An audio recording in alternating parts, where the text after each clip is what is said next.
السلام عليكم ورحمة الله تعالى وبركاته، أصدقائي الأعزاء متابعين قناة Arabic SketchUp. النهاردة في Arabic SketchUp جالي أكتر من 3 كومنتات على قناة اليوتيوب زائد 2 ماسنجر عن حاجة بالظبط كده، إزاي أخفف فايل السكتش أب. الفايل بيكبر معايا. طب ماشي، في بالظبط 3 خطوات أنا بعملهم وأقولهم لك بالترتيب. أنا بعمل إيه؟ تمام. دلوقتي وليكن ده البيت بتاعي، دي مثلا بعض الغرف، ودي كمان مثلا غرفة معيشة بقى ومثلا وحمامات والكلام ده كله. تمام. حلو.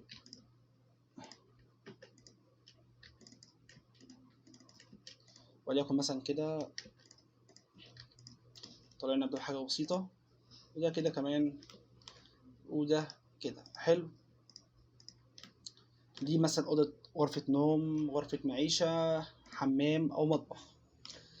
فأول حاجة بعملها بالظبط، طبعا أنا عارف إن برنامج السكتش أب مش بيستحمل يعني مثلا بلوكات عالية، لأنه بالظبط كده يعني اخرة الملف مثلا جيجا، ما يزيدش مثلا عن 150 ميجا، بيكون كبير جدا 100 ميجا الكلام ده. تمام.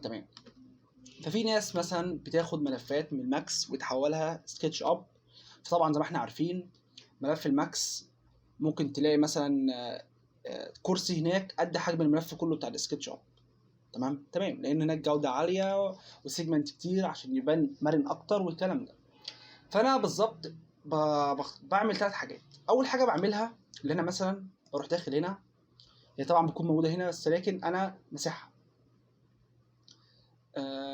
لير تاج عندي مثلا. تمام، تاج هتلاقي باسم تاج، مش هتلاقي باسم لير. تمام.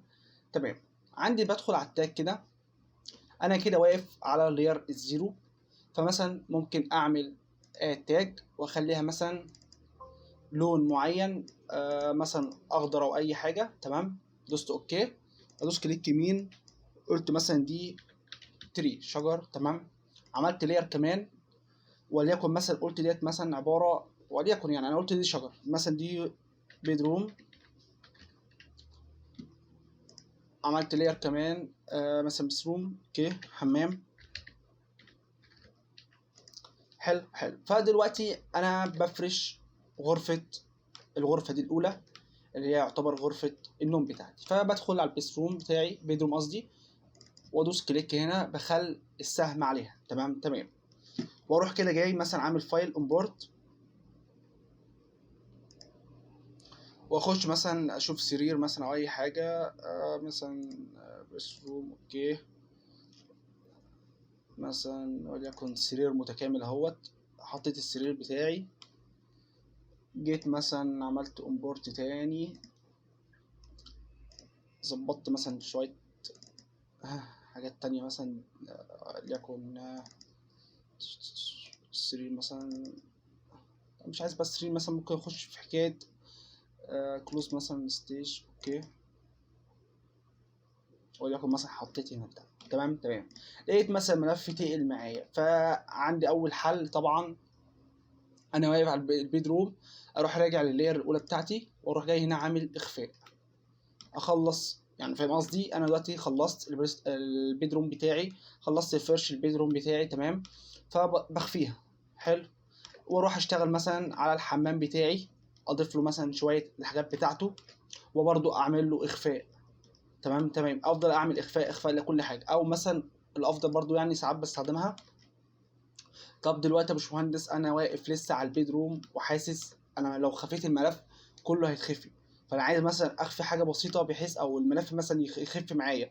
تمام. فبدوس كليك يمين. انا دلوقتي مثلا ظبطت السرير بتاعي اللي ده الشكل بتاعه، ظبطت تحته السجاده بتاعته، رحت دايس كليك يمين وعملت له هيد على ما اظبط مثلا الشكل بتاعي ديت، واعمل له مثلا روتيت اهوت. جميل جدا بشكل حلو. ظبطت كمان البتاع ده كله، اروح عامل له مثلا جيت دخلت كده عملت امبورت كمان. قلت مثلا هعمل كرسي مثلا، تشير مثلا اي حاجه. تمام، حطيت الكرسي بتاعي، رحت واخد بقى واخد بالظبط كده الدولاب بتاعي، عملت له كليك يمين، عملت له هيد على ما اظبط الكرسي بتاعي. حلو، ظبطت الكرسي بتاعي يعني، وليكن يعني ظبطت الكرسي بتاعي مثلا، عملت السكيل مش مظبوط يعني، احنا عارفين.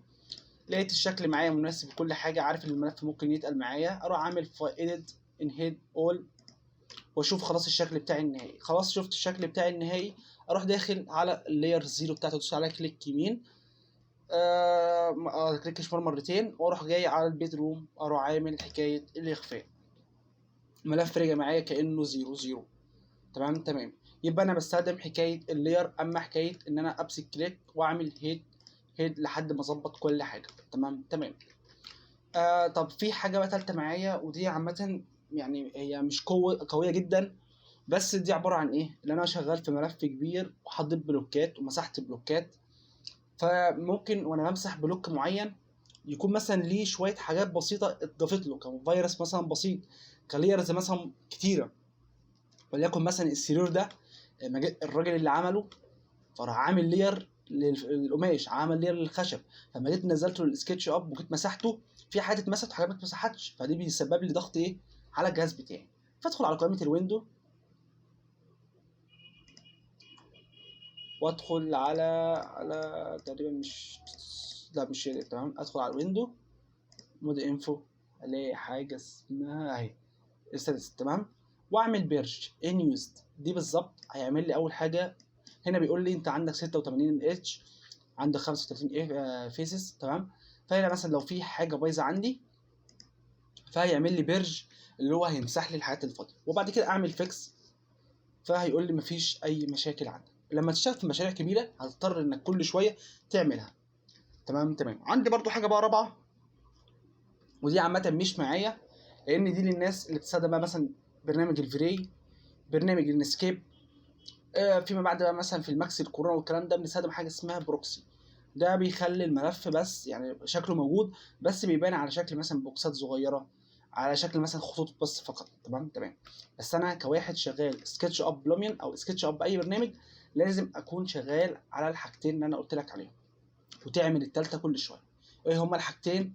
رقم 1 تعمل حكايه اللاير كل شويه، رقم 2 تعمل حكايه الهيد تخفي او ترجعهم تالت حاجه تعملها وهي من قائمه الويندو. والسلام عليكم ورحمه الله تعالى وبركاته، وصلى الله وسلم وبارك على سيدنا محمد.